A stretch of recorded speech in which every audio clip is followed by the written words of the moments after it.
question, your statement about გავაგრძელოთ თქვენი მოსაზრება რუსეთთან დაკავშირებით, მაგრამ მანამდე სურს ვისაუბროთ სამართლიანობის აღდგენის პროცესზე. რატომ არ გაითვალისწინეთ რეკომენდაციები ვენეციის კომისიის იუსტიციის საბჭოსთან დაკავშირებით და რა ხდება იუსტიციის რეფორმასთან დაკავშირებით?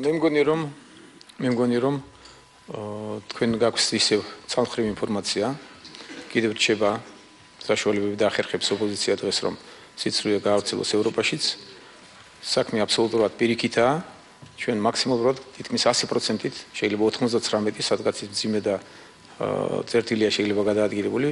ჩვენ მთლიანად გავითვალისწინებთ ვენეციის კომისიის დასკვნა და მთლიანად ვითვალისწინებთ და გავითვალისწინებთ მომავალშიც. შესაბამისად, თქვენ არ გაქვთ ინფორმაცია.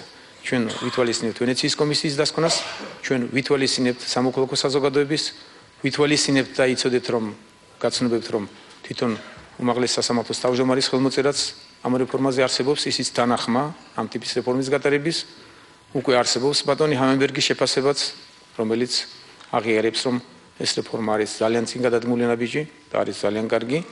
ერთადერთი კაცი, ვინც არ ეთანხმება ამ რეფორმას, გახლავთ სააკაშვილი და ცდილობს რომ ამას ვეტო დაადოს.